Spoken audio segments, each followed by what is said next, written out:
Também me quero comentar na gente da nossa comunidade que me a solicitar nas companhias nas utilities web Elmar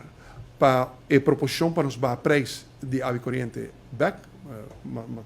cambiando de tema, e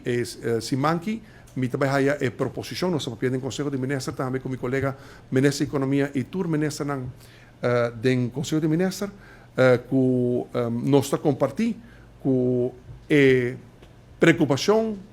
e a necessidade para preço de água corrente barra back. Nós realizar que quizás a redução, de maneira nós temos a tarifa no tempo como o presidente, a hora gehedged, tempo como o presidente está ministro de Energia, de uma forma sumamente exitosa, para a qual a tarifa não está hopeabou, por 6 meses, me pediram uma proposição que está se possível, para nós baixar preço de água corrente lo mais possível, para nós comunicar isso aqui também na grêmio comercial e grêmio sindical, para na internas comunidade, e me está guardando a proposição aí para nós fazer uma realidade, nossa comunidade, nosso pueblo, nosso país, nosso sector econômico, toda gente por ter compromisso de mim como ministro de Energia com água corrente. Também baixar back e nós também guarda a proposição de web Elmar Utilities para nós fazer de forma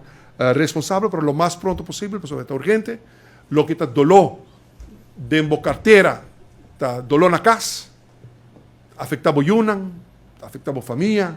afetava o hogar, está dolor de tu rende e nós me ter esse alívio, mientras que está de nos full possibilidade para ter esse alívio, como esse alívio a o ribaterreno de tarifa de água corrente.